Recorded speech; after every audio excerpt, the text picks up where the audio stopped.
Waktu pertama kali aku kembali ke kampung itu, langit masih berwarna tembaga. Ombak mencium pantai seperti biasa. Ritme yang tak pernah berubah sejak aku kecil.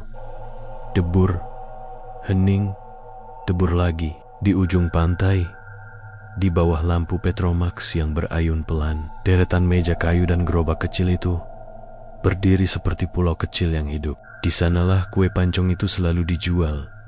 Panas, beraroma kelapa. Porsinya ditumpuk rapi di atas daun pisang. Mereka menyebutnya legendaris. Orang kota datang menempuh 2 jam perjalanan hanya untuk mencicipi. Wisatawan selfie dulu, lalu mengunyah. Seorang pria tua berkepala pelontos, pipi cekung, yang semua orang panggil Pak Surya. Suaranya pelan, tangannya cekatan, laris kalau sore, kata tetangga yang menepuk bahu saat aku berdiri memperhatikan gerobaknya. Pancongnya manis, lembut, bukan yang biasa, tapi ada yang lain di balik pujian itu. Di antara tawa dan bunyi sendok, beredar bisik-bisik. Sesuatu yang tak mau disebut di depan anak-anak. Katanya dia ada perjanjian, kata seorang ibu sambil menyalakan rokok. Penunggu, laut, jangan asal tanya, nanti ketarik. Waktu itu aku cuma mengangkat alis. Siapa yang percaya? Cerita ya cerita macam itu. Kota kecil, penuh cerita. Orang tua suka menakut-nakuti anak agar pulang sebelum gelap. Namun ada satu hal yang membuatku berhenti. Setiap kali aku memesan pancong, Pak Surya selalu menambahkan kelapa parut paling banyak. Kelapa itu aromanya jauh lebih pekat daripada yang biasa aku makan. Bukan bau minyak atau parutan pabrik, tapi bau kelapa yang aneh. Manis, asin, dan seperti menyimpan panas laut. Malam pertama aku makan, aku duduk di dekat ujung dermaga, mengunyah perlahan. Rasa pancong itu sempurna, lembut, hingga menyentuh sesuatu yang lama tertidur di dalam memori. Perutku suasana kampung waktu hujan, tangan ibu mengerok adonan, gelas teh manis. Lalu, di balik segala kebaikan, ada rasa yang tidak bertempat, sedikit asin, seperti air laut bercampur gula. Saat kunyah terakhir, ada bisik pelan di telingaku. Atau mungkin itu imajinasiku. Terima kasih. Malam itu aku bermimpi. Dalam mimpi, ada suara dari jauh seperti musik gamelan yang ditiup angin dan sosok putih berjalan di atas air, memungut sesuatu dari pantai, mengunyahnya perlahan. Ketika aku terbangun, aku masih mencium bau kelapa. Padahal ada jendela terbuka di kamar. Bau itu menempel seperti cerita lama yang tak mau hilang. Keesokan harinya, aku mencoba mengumpulkan informasi. Penduduk tua di warung kopi menatap panjang ketika aku bertanya tentang asal kelapa Pak Surya. Mereka mengangkat bahu. Kemudian salah seorang, Pak Leman, bertukar pandang dengan yang lain. Dia nggak pernah beli di pasar, katanya akhirnya. Selalu bawa sendiri. Malam-malam, katanya. Malam ketiga aku menunggu. Tak bisa dibilang aku berani. Lebih tepatnya, aku penasaran sampai penasaran itu terasa seperti batu di perut. Ketika keramaian mulai bubar dan lampu-lampu Petromax berlengas, aku melihat mobil tua berhenti di dekat gerobak. Pak Surya turun, mengambil karung goni besar dari belakang. Matahari sudah hilang. Hanya lampu-lampu dan cahaya bulan pucat yang membentuk garis-garis di pasir. Dia berjalan ke arah selatan, mengikuti garis pantai yang jarang dilalui. Aku mengikuti dari jauh, menempel di balik tumpukan botol plastik dan jaring. Jarak memberi rasa aman, tapi juga membuat setiap langkahnya menggerakkan bayangan yang panjang dan persis seperti peringatan. Di sebuah teluk kecil, tersembunyi di balik batu karang yang menjulang, ada lubang kecil di pasir, seperti cekungan yang sengaja dibentuk. Pak Surya menaruh karungnya di tanah, mengeluarkan beberapa bungkus kecil, lalu mulai menata sesuatu di mulut cekungan itu. Daun pisang, butir kopi kering, sebatang rokok, setangkai bunga kembang, sepatu yang sudah layu. Dia tidak menyalahkan kemenyan, tapi dadanya bergerak cepat saat dia mengucap sesuatu. Kata-kata itu pelan, seperti bisikannya sendiri. Aku mendekat lebih dekat, tanpa sadar. Di sinar remang, aku melihat dia membuka karung. Di dalamnya bukanlah kelapa utuh yang aku sangka.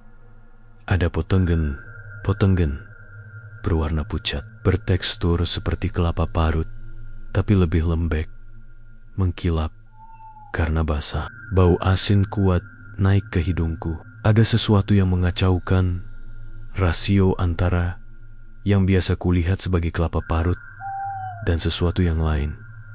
Cepat busuk, namun tetap hangat. Aku menelan ludah. Saat itu angin berubah, membawa aroma laut yang tidak biasa, lebih dingin dari biasanya, dan menyertakan nada suara seperti tangisan jauh. Lalu, dari atas batu karang, muncul sosok sekejap saja lebih tipis dari kabut, tapi matanya hitam, seperti mata ikan. Aku hampir terpaku. Sorot matanya menempel pada Pak Surya. Lalu pada tumpukan itu, ia menunduk, mengangkat satu potongan parut putih itu dengan jemari yang seperti ranting, mencicipnya, kemudian menaruhnya kembali. Janji, suara itu seperti detak kerang yang digesek. Janji belum lunas. Pak Surya menunduk lagi, lebih kepada penghormatan. Aku mendengar kata-kata yang terulang seperti mantra. Sekali lagi, ia memasukkan sepotong kelapa ke dalam lingkaran daun, menyudahi ritual dengan menggatu kenggetak pasir seolah menutup sebuah pintu. Aku mundur, napas tertahan, sadar aku menangis. Aku merasa tubuhku gemetar. Kembali ke rumah, terasa seperti menyeberang sungai dengan arus mendesak sulit. Di kasur aku menggigil, bukan hanya karena dingin, tapi karena pikiranku menolak menerima apa yang kulihat. Seorang penjual kue pancong yang menaruh persembahan kepada sesuatu yang hidup di laut, sesuatu yang menerima kelapa sebagai pembayaran. Keesokan harinya, cerita itu menyebar. Bukan karena aku bilang orang-orang memang mengamati. Siapa yang tak melihat mobil tua di pantai setiap malam? Siapa yang tak mencium bau kelapa basah di angin? Ada yang bilang, itu kelapa parut dari kepala anak yang hilang. Ada yang bilang lagi, jangan dengar gosip, itu cuma kacau. Kata-kata keras, tuduhan, dan doa bercampur jadi satu. Seiring berjalannya hari, aku mulai memperhatikan hal lain. Pelanggan yang sering makan di gerobak Pak Surya pulang-pulang tampak muram. Matanya seolah menerawang. Ada juga yang tiba-tiba menghindari gerobak itu, bilang perut mereka tak enak setelah makan pancong. Seorang anak sepupu tetanggaku mengaku bermimpi air laut menemuinya di pinggir tidur. Di mimpi itu ada tangan putih menggapai dari pasir, memegang kelapa parut. Aku mencoba bicara pada Pak Surya di siang hari ketika orang ramai. Tangannya yang ia gunakan untuk memoles pancong bergerak cepat. Namun, ketika aku tanya asal kelapa, ia hanya tersenyum tipis. Kelapa dari tetangga, katanya. Matanya memandang jauh, seperti melihat sesuatu yang bukan orang biasa melihat. Dari laut juga, semua sudah diatur. Apa maksud dari laut? Tanyaku lagi, lebih keras. Ia berhenti sebentar, menatapku. Laut ini lama, ada yang menjaga. Kita semua makan darinya. Kadang harus ada yang memberi balik. Suaranya datar, tak ada penyesalan dan tak ada kebanggaan. Sekilas ia tampak lelah sampai ke tulang. Perlahan, aku mulai memahami bentuk perjanjian itu. Sesuatu memberi, sesuatu menuntut. Selama pancong Pak Surya laku, selama pantai ramai, perjanjian itu dianggap berlangsung. Tetapi apa yang diminta sebagai balasannya? Tumbal, hati yang layu, sesuatu yang tak jelas koteketannya, namun terasa di bawah kulit orang-orang kampung seperti napas dingin. Malam berikutnya, gerobak penuh pelanggan lagi. Lampu-lampu bergetar, bunyi panci, dan lagi-lagi saya duduk di tempat yang sama. Pancong malam itu terasa sama, atau lebih tepatnya, lebih berat. Ketika aku menenggak teh, aku melihat dari sisi mata bahwa Pak Surya menatap ke laut lebih lama daripada biasanya. Di belakangnya, bayang-bayang gelombang seperti berkumpul, menunggu sesuatu. Untuk pertama kali, aku merasa bahwa bukan kue itu yang membuat orang datang, melainkan janji yang tertanam sejak lama, janji yang dibungkus daun pisang dan kelapa parut. Sebelum aku bisa menarik napas lebih dalam, datang seorang anak kecil, mungkin 7 tahun, menarik lengan Pak Surya. "Tuan, ibu minta pancong 2 piring lagi untuk tetangga yang sakit." Anak itu polos, tidak tahu apa yang sedang terjadi. Pak Surya mengangguk. Ia mengambil 1 piring penuh, menaburi kelapa parut sampai hampir meluber, lalu menutupnya dengan daun. Anak itu berusaha membayar, tapi Pak Surya menolak. "Ambil saja," katanya pelan, "untuk mereka yang lapar." Namun saat anak itu pergi, Pak Surya menatap piring itu lama sekali, seperti mengukir sesuatu di dalam dadanya. Ia menghela napas, lalu dengan gerak cepat menghapus sesuatu dari jari-jarinya, seolah menyingkirkan sedikit pasir yang tak terlihat. Waktu aku pulang malam itu, aku melihat ombak yang memantulkan lampu-lampu gerobak seperti hamparan mata kecil. Di kejauhan, di tempat yang kucurigai sebagai lokasi ritual, ada cahaya kecil yang bergerak, bukan api biasa. Cahaya itu naik turun bersama arus, dan di antara debur ombak, sebuah suara samar terdengar, bukan lagi kata kota manusia. Seragam, dingin, menuntut. Aku menutup telinga, tapi suaranya meresap ke tulang. Aku tidak tahu apa yang akan terjadi. Aku hanya tahu dengan kepastian yang membuat jari-jariku kaku, bahwa kue pancong itu tidak hanya membuat kenyang, ia membuat perjanjian tetap hidup, dan perjanjian yang dibuat dalam gelap, dengan laut sebagai saksi, selalu meninggalkan harga yang harus dibayar. Di kamar kos waktu itu, aku menyentuh piring kosong, dan bau kelapa mengudara di ruangan kecil. Dalam gelap aku menulis catatan-catatanku, mencoba menyusun nama-nama, apa yang mungkin menjadi tumbal, mencoba mengingat siapa yang hilang.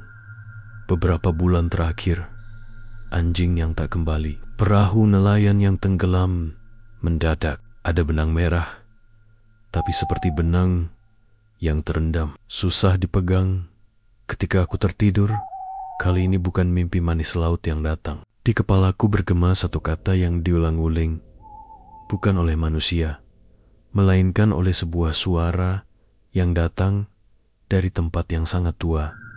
Bayar, bayar, bayar. Dan di pagi hari, ketika aku membuka jendela, aku menemukan selembar daun pisang kecil di ambang. Di atasnya, setitik kelapa parut. Itu cukup untuk membuatku sadar cerita baru saja mulai. Hari-hari setelah itu berjalan aneh. Setiap pagi, pantai tetap ramai. Orang berjualan ikan, anak-anak berlari mengejar ombak, dan turis sibuk memotret matahari terbit. Tapi aku merasa ada sesuatu yang tidak klop dengan semuanya. Udara di kampung itu terasa lebih berat, lebih lengket. Seakan-akan setiap embusan angin membawa rahasia yang tak ingin terucap. Gerobak Pak Surya tetap laris. Orang-orang masih mengantre, memuji kelembutan kue pancongnya. Sambil tak sadar, tatapan kosong mereka sesekali mengarah ke laut. Aku sendiri sudah tidak berani makan lagi, tapi tetap datang hampir setiap malam, hanya untuk mengamati. Malam ketiga, setelah aku melihat ritual itu, aku duduk agak jauh dari gerobak, mencoba mencatat suasana. Lalu aku mendengar suara lirih, bukan dari orang-orang, melainkan dari laut. Suara itu menyerupai desisan panjang, kadang terdengar seperti nama seseorang. Aku merinding. Angin seakan membawa bisikan itu langsung ke telingaku. Masih kurang, masih ada yang harus dibayar. Aku menoleh, mencari sumber suara. Ombak gelap memantulkan cahaya lampu Petromax. Di sana, di ujung pandangan, aku melihat sesuatu muncul dari permukaan air. Sepasang tangan pucat, tipis, meraba udara. Tangan itu muncul hanya sebentar, lalu tenggelam lagi. Anehnya, tidak ada orang lain yang bereaksi, seolah hanya aku yang bisa melihatnya. Aku berusaha menenangkan diri, tapi malam itu aku tidak bisa tidur. Bau kelapa parut memenuhi kamar kosku lagi. Meski aku tidak membawa pulang kue pancong, setiap aku pejamkan mata, bayangan tangan putih dari laut itu muncul kembali. Aku merasa sedang diawasi, seakan sesuatu sedang menunggu dari balik ombak. Keesokan harinya, sebuah kabar buruk menyebar di kampung. Seorang nelayan muda, Budi, tidak pulang setelah melaut. Perahunya ditemukan terbalik dekat karang selatan. Orang-orang bilang ombak malam itu terlalu ganas, tapi aku tahu malam itu ombak tenang-tenang saja. Tidak ada badai, tidak ada angin kencang yang membuatku tambah curiga. Esok malamnya, Pak Surya berjualan dengan wajah lebih segar dari biasanya. Tangannya lincah, gerakannya cepat, seolah ada energi baru dalam tubuh renta itu. Dan yang paling mengganggu, kelapa parut di gerobaknya jauh lebih banyak daripada hari-hari biasa. Putih, bersih, berkilau, hampir seperti bercahaya di bawah lampu Petromax. Aku memperhatikan pelanggan yang membeli malam itu. Ada seorang ibu yang membeli 5 potong untuk keluarganya. Anak bungsunya, seorang gadis kecil, makan dengan lahap. Saat menggigit potongan terakhir, gadis itu tiba-tiba berhenti, lalu menatap kosong ke arah laut. Tangannya gemetar, wajahnya pucat. Beberapa detik kemudian, ia tersenyum samar. Senyum yang tidak cocok untuk anak kecil. Aku bergidik melihatnya. "Pak Surya," panggilku, memberanikan diri mendekat. Ia menoleh, matanya redup tapi tajam. "Dari mana semua kelapa ini?" tanyaku pelan. Ia tidak langsung menjawab. Tangannya terus membalik adonan di atas cetakan besi panas. Baru setelah beberapa detik, ia bicara lirih. "Kalau laut memberi, kita jangan bertanya. Kalau kau tanya, terlalu banyak. Nanti laut menuntutmu juga." Suara itu membuat bulu kuduku berdiri. Malam semakin larut, tapi aku tidak langsung pulang. Aku mengikuti langkah Pak Surya lagi. Setelah gerobaknya ditutup, kali ini ia berjalan lebih jauh, melewati karang besar, menuju teluk gelap yang jarang dikunjungi orang. Aku menunggu di balik pohon pandan laut, menyaksikan ritual itu lagi. Ia membuka karung goni lain, dan kali ini aku melihat jelas isi di dalamnya. Bukan hanya kelapa, ada sesuatu yang menyerupai gumpalan rambut basah, menempel di antara parutan putih itu. Hatiku berdegup kencang. Rambut manusia.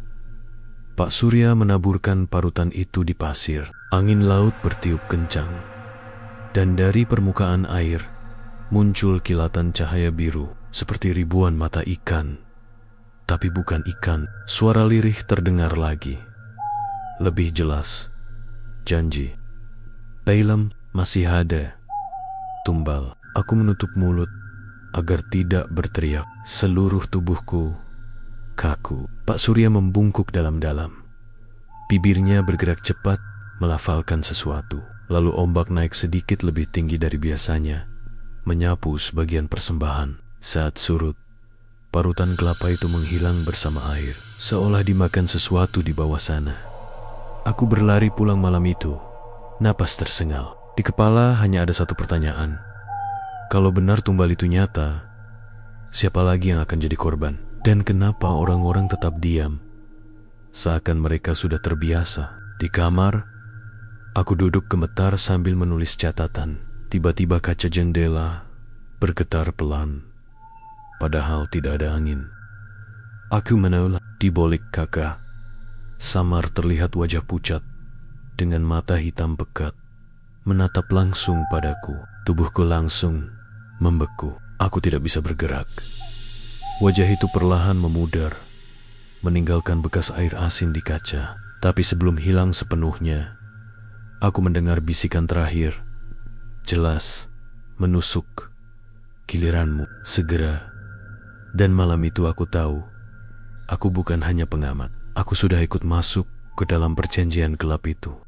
Sejak malam wajah pucat itu muncul di jendela, aku tidak bisa tidur tenang lagi. Setiap kali memejamkan mata, aku mendengar suara ombak yang terlalu dekat, seperti bukan dari pantai, melainkan dari dalam telingaku sendiri. Kadang suara itu berubah jadi bisikan lirih.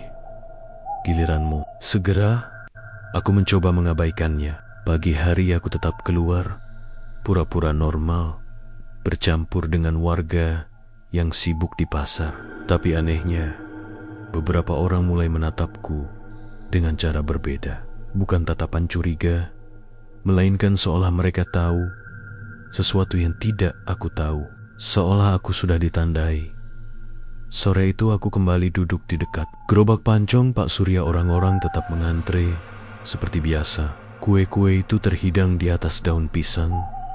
Harum kelapanya membuat siapa saja tergoda. Aku perhatikan lagi, semakin yakin ada yang tidak beres. Setiap orang yang makan terlihat senyum sesaat, lalu wajahnya mendadak kosong, seakan pikirannya disedot ke tempat lain. Aku meneguk ludah. Berapa lama ini sudah berlangsung? Pik, kalau benar kelapa parut itu berasal dari sesuatu yang gaib, berarti setiap orang yang makan sudah ikut mencicipi perjanjian laut. Aku memberanikan diri bicara pada salah satu pembeli lama, seorang bapak parubaya. Pak, kenapa suka sekali makan di sini? Tanyaku pura-pura santai. Ia tersenyum aneh. Kalau makan pancong ini, badan jadi ringan, pikiran tenang, seperti ada yang menjaga, katanya. Lalu ia menoleh ke laut, matanya menerawang. Tapi jangan banyak tanya, nak. Kalau laut sudah memberi, jangan pernah menolak. Kata-kata itu membuat tengkukku dingin. Malamnya, aku kembali mengawasi dari jauh. Kali ini, bukan hanya Pak Surya yang datang ke teluk gelap itu. Ada dua orang lain.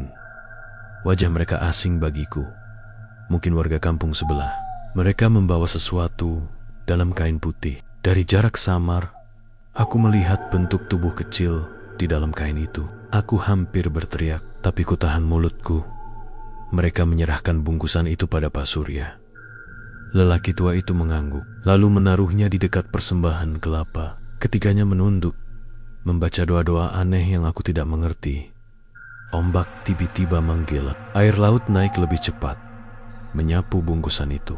Aku menutup mulutku agar tidak muntah. Sesaat sebelum air menelan habis, kain itu terlepas sedikit cukup untuk memperlihatkan jari kecil, pucat, dingin. Aku tidak kuat lagi. Lututku gemetar, mataku panas. Aku berlari pulang, napasku tersengal, perutku mual. Di kamar aku menangis tanpa suara. Semua sudah jelas. Perjanjian itu memang membutuhkan tumbal. Dan tumbalnya bukan sekadar hewan atau sesajen biasa. Ada jiwa manusia yang harus diberikan pada laut agar pancong itu tetap hidup dan kampung tetap aman. Namun yang membuatku semakin takut, kenapa wajah pucat di jendela semalam menatapku seolah aku yang berikutnya? Apakah aku sedang dipilih? Atau memang semua orang yang tahu rahasia ini akhirnya dijadikan korban? Keesokan paginya, aku berniat meninggalkan kampung. Kupikir lebih baik pergi sejauh mungkin, melupakan semua ini. Tapi saat aku sampai di terminal bus, aku merasa ada yang mengikutiku. Aku menoleh. Tidak ada siapa-siapa, hanya seorang pedagang rokok yang menatapku lama. Saat aku lewat, dia tersenyum, lalu berbisik pelan. Laut sudah menunggumu, jangan lari. Tubuhku lemas, aku tidak jadi naik bus. Bagaimana mungkin aku bisa lari kalau bahkan orang-orang asing tahu aku sudah ditandai? Malam berikutnya, Pak Surya menemuiku langsung. Aku sedang duduk di beranda kos ketika ia datang, membawa piring berisi pancong hangat. Kau belum makan malam, katanya pelan. Kepala, ini terakhir dari kelapa terbaik. Aku menolak, menepiskan piring itu. Aku tahu semua, Pak. Aku lihat sendiri. Tumbal itu manusia kan? Suaraku gemetar. Pak Surya menunduk lama. Aku tidak punya pilihan, katanya akhirnya. Kalau tidak, kampung ini sudah lama tenggelam. Laut selalu menuntut. Aku hanya penjaga janji yang diwariskan. Aku mundur.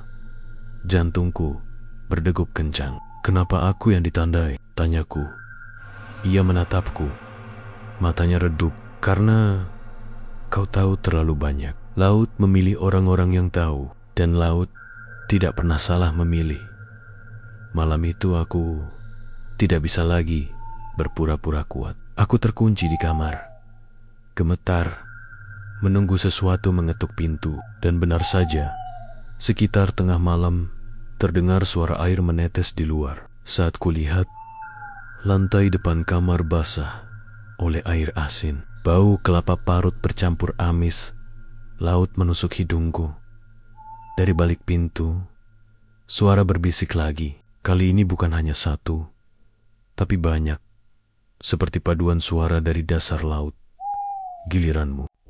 Celip, celip. Aku menutup telinga, tapi suara itu tidak hilang. Justru semakin keras, semakin dekat, hingga aku merasa ombak akan menerjang kamar kosku kapan saja. Aku tahu, aku tidak punya waktu lama lagi.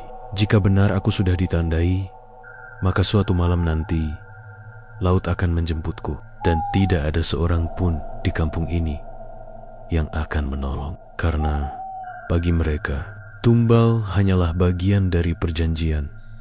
Dan malam itu aku akhirnya sadar, jalan keluar satu-satunya adalah menghadapi langsung penunggu laut yang selama ini menelan tumbal-tumbal itu.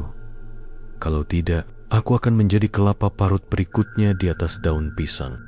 Malam itu, aku tahu aku tidak bisa menunggu lebih lama. Setiap detik terasa seperti hitungan mundur menuju kematian. Suara ombak tidak lagi terdengar normal. Seakan-akan di antara deburan ada denyut jantung besar yang berasal dari dasar laut. Bisikan giliranmu semakin sering mampir. Bahkan siang hari, ketika matahari terik sekalipun, aku memutuskan satu hal gila.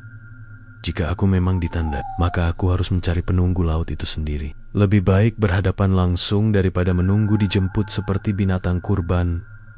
Aku mulai dengan mengunjungi Pak Leman, lelaki tua yang dulu pernah bercerita sedikit soal Pak Surya. Aku mendesak, memohon, hingga akhirnya ia menyerah. Laut di sini bukan laut biasa, katanya pelan. Wajahnya serius. Sejak zaman kakek buyut, sudah ada perjanjian. Penunggu laut memberi hasil melimpah. Ikan tak pernah habis. Bahkan tanah kampung ini tidak terkikis ombak. Tapi imbalannya jelas. Harus ada tumbal. Biasanya anak kecil, orang sakit, atau pendatang yang tidak tahu apa-apa. Aku tercekat. Tanyaku.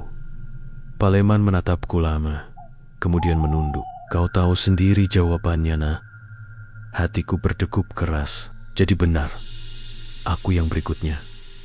Malam itu aku membawa senter, pisau kecil, dan keberanian yang sebenarnya palsu. Aku berjalan ke teluk gelap tempat Pak Surya biasa melakukan ritual. Bulan separuh menggantung. Sinarnya cukup untuk membuat bayangan karang seperti gigi raksasa yang siap menelan.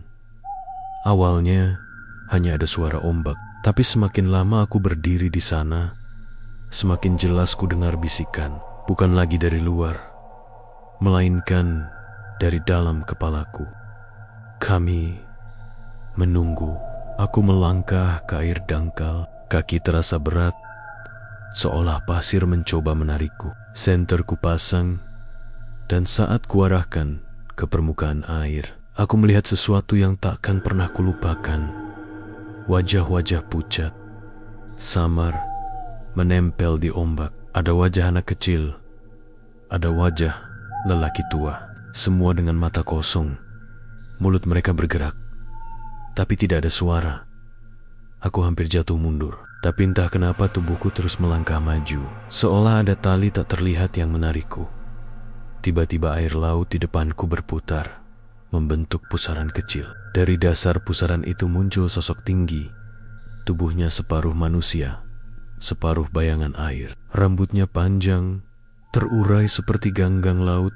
Matanya hitam bulat seperti ikan mati. Dari tubuhnya menetes air asin bercampur dengan butiran putih yang astaga mirip kelapa parut. Giliranmu, suaranya bergema, bukan lewat telinga, melainkan langsung di dada, membuat jantungku hampir pecah. Aku mundur, mengangkat pisau kecilku. Kenapa aku? Teriak, kenapa harus manusia? Sosok itu menyeringai. Dagingmu lembut, jiwamu manis. Dengen tumble, laut tetap tenang. Dengen tumble, pancong tetap harum. Kau semua sudah makan. Kau semua sudah bagian dari janji. Aku gemetar. Jadi setiap orang yang menikmati pancong itu sebenarnya ikut memakan hasil tumbal. Kalau aku menolak, tanyaku, suara serak.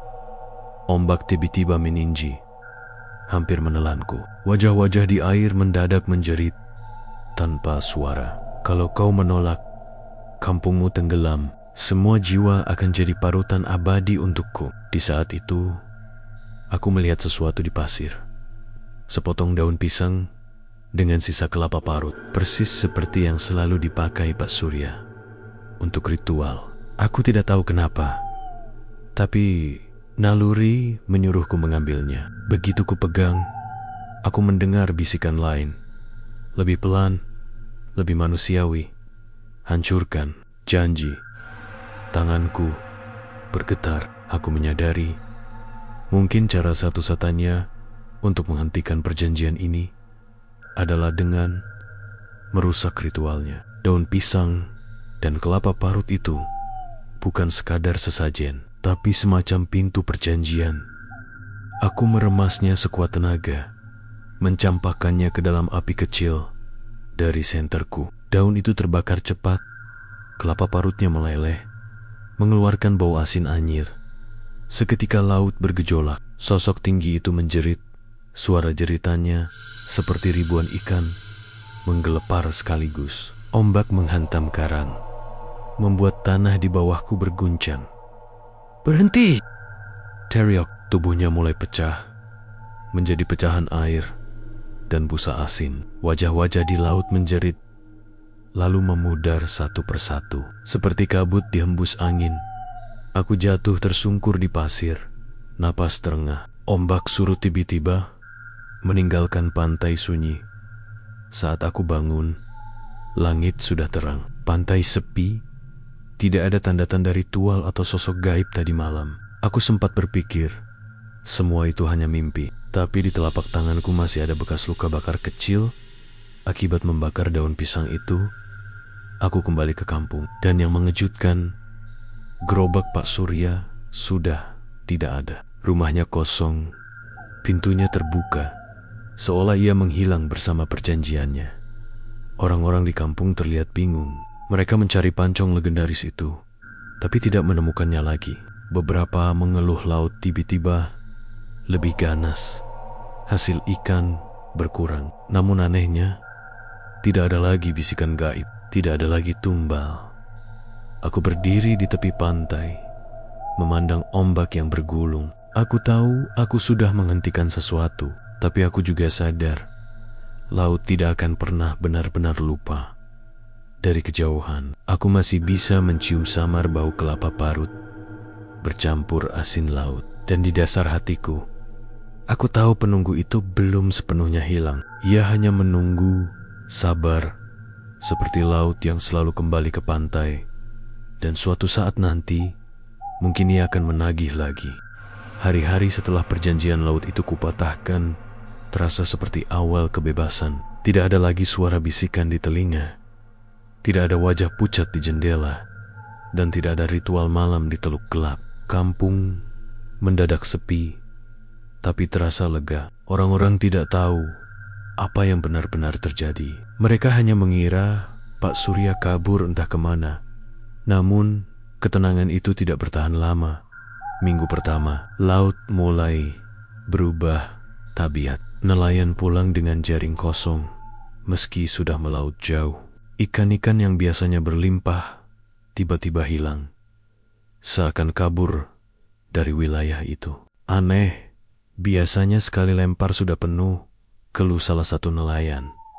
Minggu kedua, ombak jadi lebih liar. Bahkan, saat cuaca cerah, gelombang bisa menghantam pantai dengan keras, menenggelamkan perahu-perahu kecil. Anak-anak yang dulu bebas bermain pasir, kini dilarang mendekati air. Dan yang paling membuat orang kampung panik, setiap malam terdengar suara tangisan samar dari arah laut. Suara itu seperti anak kecil menangis, kadang berubah jadi jeritan panjang. Warga mulai ketakutan. Mereka bilang, itu arwah tumbal yang tidak tenang. Aku hanya bisa menggigit bibir. Mereka tidak salah. Suatu malam, aku tidak tahan lagi. Tangisan itu begitu jelas, sampai-sampai kaca jendela bergetar. Aku keluar, berdiri di tepi pantai. Angin malam dingin menusuk, tapi suara itu tetap terdengar, bahkan lebih dekat. Aku menyalakan senter dan mengarahkannya ke laut. Seketika, darahku membeku. Di antara ombak, tampak bayangan tubuh-tubuh pucat terapung. Wajah mereka kosong, mata hitam menatapku bersamaan. Ada anak kecil, ada orang dewasa. Semuanya bekas tumbal perjanjian. Apa yang kalian inginkan? Suaraku pecah. Bayangan itu tidak menjawab dengan kata, tapi ombak tiba-tiba mundur jauh, meninggalkan pasir basah. Dari pasir itu muncul benda-benda yang tak seharusnya. Potongan daun pisang, kelapa parut basi, bahkan kain putih lusuh yang menempel darah kering. Semua peninggalan ritual yang selama ini ditelan laut kini dikembalikan. Aku mundur gemetar. Laut tidak lagi melindungi kampung ini. Ia marah. Ia merasa dikhianati. Keesokan harinya, kampung benar-benar panik. 3 rumah di tepi pantai roboh tersapu gelombang. Seorang anak ditemukan pingsan di bibir pantai. Kulitnya penuh garam mengkristal seakan ia semalaman direndam air laut. Warga mulai berbisik. Ada yang menyalahkan aku. Sejak orang itu datang, kampung jadi sial, kata seorang ibu. Ada pula yang percaya aku tahu lebih banyak. Mereka mendesakku, kalau kau tahu sesuatu, selamatkan kampung ini. Aku hanya bisa diam. Bagaimana aku bisa menjelaskan bahwa aku sendiri yang menghentikan perjanjian? Dan akibatnya, kampung kini dikutuk. Malam berikutnya, aku didatangi mimpi aneh. Aku berdiri di tengah pantai, sendirian. Dari laut, muncul sosok tinggi yang pernah kulihat. Penunggu laut, dengan rambut ganggang dan mata ikan mati. Tapi kali ini tubuhnya penuh retakan, seperti air yang hampir pecah. Ia mendekat, suaranya bergema, kau patahkan janji, maka kutukan akan tinggal. Tidak ada lagi pancong harum, tidak ada lagi ikan berlimpah. Yang ada hanya haus dan lapar, sampai kau atau kampungmu memberi gantinya. Aku terbangun dengan napas tersengal, tubuh basah oleh keringat asin. Bau kelapa parut kembali mengisi kamar, padahal aku tidak pernah menyentuhnya lagi. Hari-hari setelah itu semakin mengerikan. Malam-malam kampung selalu diwarnai teriakan. Ada yang hilang terseret ombak, meski tidak mendekati air. Ada ternak mati mendadak, darahnya kering, seperti disedot sesuatu. Dan setiap kali kejadian itu berlangsung, pasir pantai selalu menyisakan bekas daun pisang gosong. Orang-orang mulai membisikkan satu hal, perjanjian harus dihidupkan kembali. Beberapa warga bahkan mencariku, memaksa aku menggantikan posisi Pak Surya sebagai penjaga janji. Mereka percaya hanya aku yang bisa bicara dengan laut, karena aku yang pernah melihat penunggunya. Aku menolak mentah-mentah. Aku tidak akan menyerahkan nyawa manusia untuk pancong atau ikan, bentakku. Tapi wajah mereka gelap, putus asa. Kalau tidak, kita semua akan binasa, kata salah satu nelayan. Lebih baik satu yang dikorbankan daripada satu kampung hilang. Aku berlari meninggalkan mereka menuju pantai. Di sana, Aku kembali mendengar bisikan dari ombak. Kali ini lebih jelas, lebih kejam. Kau sudah menolak, maka kau akan jadi awal kutukan. Kampungmu akan tenggelam bersamamu. Air laut tiba-tiba naik lebih cepat, membasahi kakiku.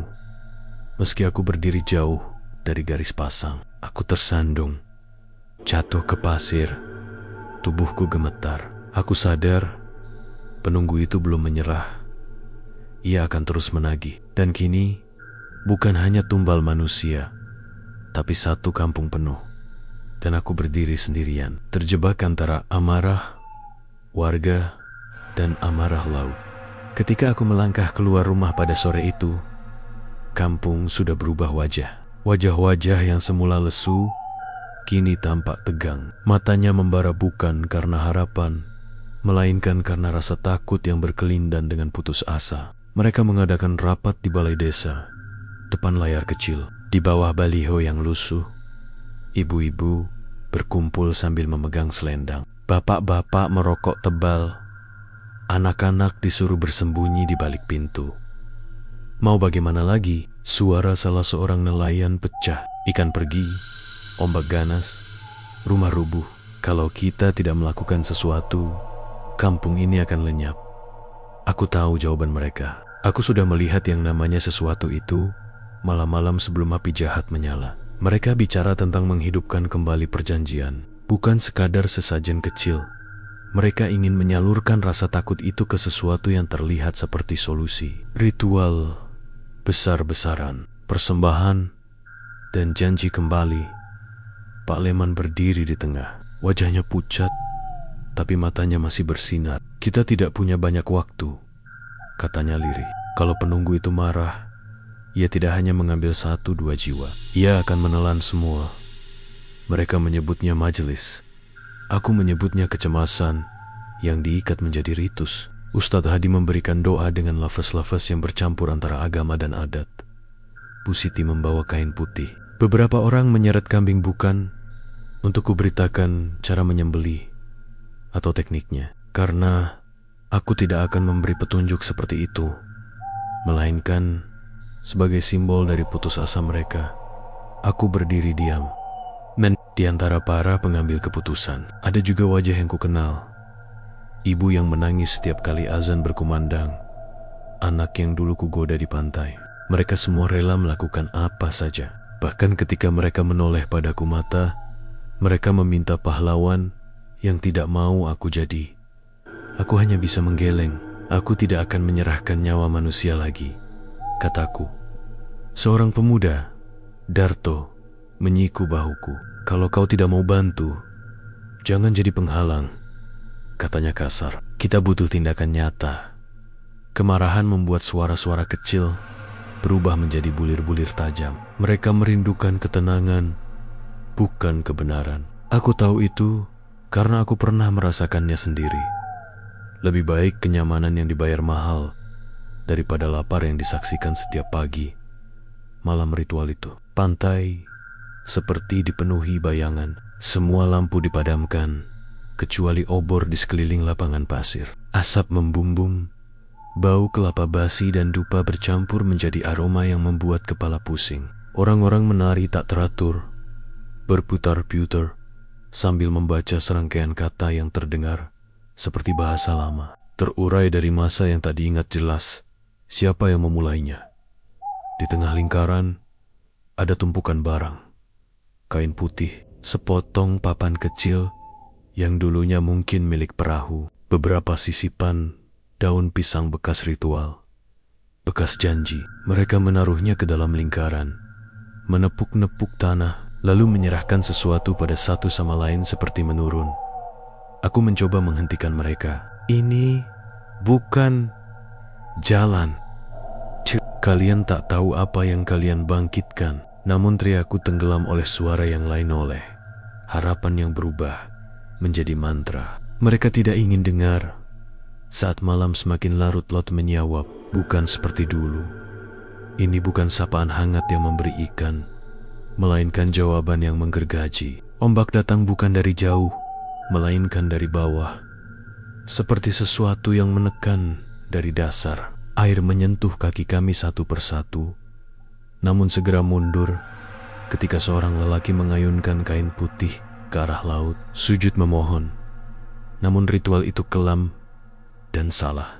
Mereka menafsirkan kebutuhan laut seperti yang mereka harapkan dengan korban yang bisa diukur, dengan kelinci percobaan, dengan metode yang diturunkan dari cerita-cerita tua bukan, mendengarkan isyarat yang pernah aku dengar dalam hati ketika aku membakar daun pisang. Ketika ritual itu diperagakan dengan keserakahan dan ketakutan, laut tidak menerima tawaran setengah hati. Ia menuntut sesuatu yang lain.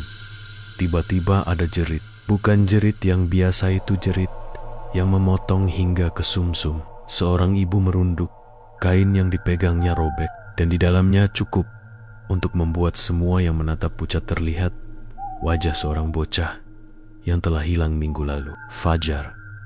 Tubuhnya membeku, matanya terbuka tanpa fokus, mulutnya menganga seperti menelan sesuatu yang tak henti.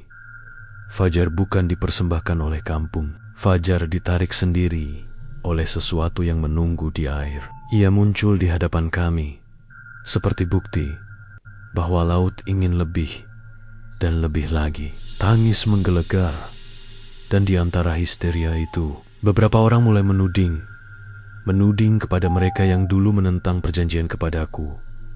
Kaum yang bingung mulai panik. Mereka butuh penawar instan. Serahkan satu, salah seorang meneriakkan. Matanya merah, suaranya retak. Serahkan satu, agar semua selamat. Aku merasa dadaku tercekik. Mereka melihatku seperti pahlawan dan seperti kambing hitam sekaligus. Tangan mereka meraih, menolak mendengar alasan. Di saat seperti itu, kebaikan sederhana seperti menolak tidak berarti apa-apa. Tiba-tiba, Pak Leman, yang selama ini kukira bijak dan lelah, berdiri. Langkahnya lambat, namun kata-katanya tak terbata. Sudah cukup, ia berkata. Kalau memang hidup harus ditukar hidup, aku yang akan pergi. Ada keheningan yang dingin. Pak Leman berjalan menuju air. Wajahnya seperti terlukis keputusan yang berat. Ia mengulurkan tangannya, bukan untuk memohon, tapi untuk menyudahi penderitaan yang sudah lama ia saksikan. Di bibir pantai, ia menatap kami satu persatu, lalu menenggelam. Air menutup tubuhnya, dan untuk sesaat, laut seolah menerima.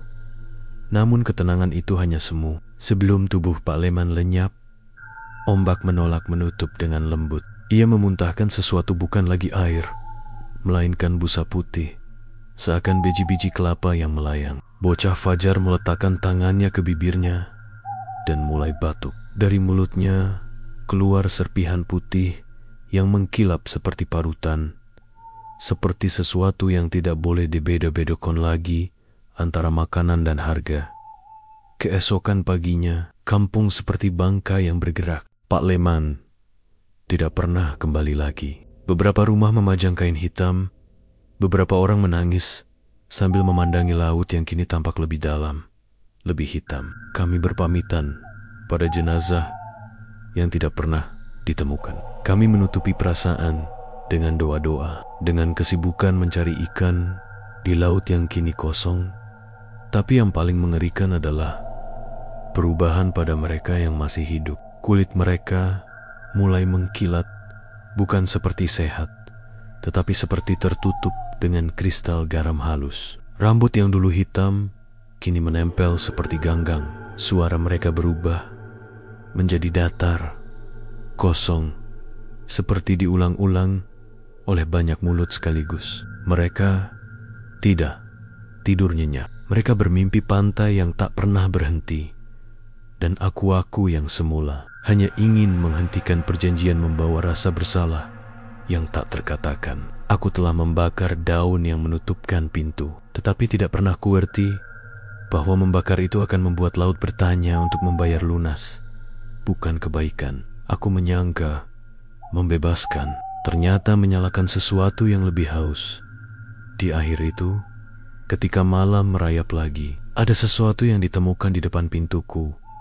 Selembar daun pisang kering. Di atasnya sebuah huruf kecil parutan kelapa yang tersusun membentuk huruf K. Di kejauhan, di permukaan laut yang remang, aku melihat kilatan seperti mata yang menatap langsung ke arahku.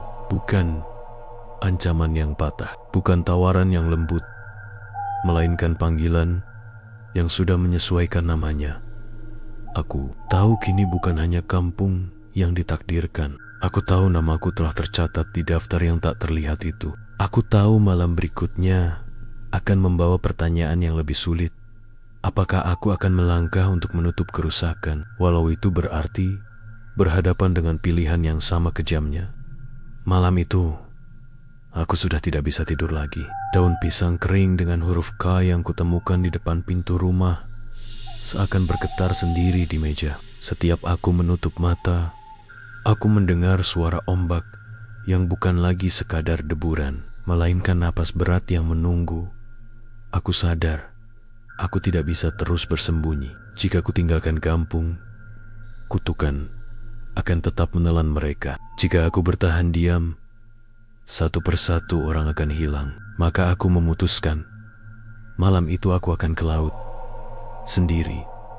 Aku berjalan melewati rumah-rumah yang lampunya temaram. Suara tangis terdengar samar dari balik dinding ibu-ibu yang kehilangan anaknya. Bapak-bapak yang sudah tidak bisa melaut lagi. Orang-orang yang pasrah. Tapi saat aku lewat, mereka tidak berani menatapku. Entah mereka menganggapku penyebab, atau mereka tahu aku akan jadi penutup kisah ini. Pantai itu sunyi, hanya suara angin dan bulan yang tertutup awan tipis. Aku membawa seikat daun pisang kering, sisa terakhir yang bisa kujumpai. Aku membakar sedikit ujungnya. Asapnya tipis, menari di udara. Aku datang, bisikku. Laut merespons. Ombak tiba-tiba berhenti. Air menjadi rata. Tenang-tenang yang tidak wajar. Dari dalam gelap muncul bayangan. Semakin lama semakin jelas. Sosok tinggi dengan rambut panjang berlumut, mata kosong seperti ikan mati. Tubuhnya basah, berlumuran ganggang. Itulah penunggu laut. Kau akhirnya memanggilku kembali. Suaranya bergema, bercampur dengan suara angin. Aku berusaha menahan gemetar. Hentikan semua ini. Biarkan kampungku bebas. Ia mendekat. Bau asin menyengat, menusuk hidungku. Pip, ia tertawa. Suara tawa yang membuat pasir bergetar. Kau sudah memutuskan janji, maka kutukan sudah berjalan. Bebas hanya ada jika ada pengganti. Darah untuk darah, jiwa untuk jiwa. Aku menggeleng. Aku tidak akan menyerahkan siapapun. Kalau begitu, serahkan dirimu sendiri. Aku menelan ludah. Kata-kata itu seperti pisau yang menembus dada. Aku memang sudah menduga, tapi saat Banner mendengarnya, tubuhku lemas. Aku menatap ke belakang. Kampung masih ada di sana. Rumah-rumah kecil yang berdiri rapuh. Suara tangis masih samar terdengar. Mereka semua orang-orang yang ingin hidup. Meski dengan ketakutan, aku menunduk. Kalau memang itu yang kau mau, ambil aku. Sosok itu tersenyum. Senyum yang membuat giginya tampak seperti karang tajam. Ia mengangkat tangannya, dan ombak menjulang tinggi di belakangnya. Air laut berdesir, menarik kakiku perlahan. Tiba-tiba, angin berhenti. Api kecil di ujung daun pisang padam, tapi asapnya masih berputar, membentuk bayangan wajah-wajah Pak Surya, Pak Leman, anak kecil yang hilang. Semua korban tumbal. Mereka menatapku bukan dengan marah, melainkan dengan tatapan pasrah. Seolah mereka menunggu aku melangkah. Aku menutup mata. Dalam hati aku berbisik, kalau memang harus ada yang berakhir, biarlah aku, asal tidak ada lagi yang jadi korban setelah ini. Aku melangkah ke dalam laut. Air dingin menelan lutut, pinggang, lalu dadaku. Saat ombak terakhir menutup kepalaku, aku mendengar bisikan terakhir penunggu itu. Janji baru terikat. Kau adalah tumbal terakhir, maka laut akan tenang. sampai ada yang kembali membangunkannya. Keesokan paginya, kampung menemukan pasir pantai yang bersih, tanpa daun pisang gosong, tanpa darah, tanpa jeritan. Laut kembali tenang, ikan mulai kembali, dan angin bertiup seperti biasa. Warga lega, mereka berpikir kutukan sudah berakhir, tapi mereka tidak menemukan aku. Yang tersisa hanya selembar daun pisang basah. Di atasnya parutan kelapa segar yang entah dari mana datangnya. Dan sejak saat itu, setiap orang yang membeli kue pancong di kampung itu berkata sama. Rasanya enak, gurih, dan anehnya selalu ada sedikit rasa asin, seakan bercampur dengan air laut.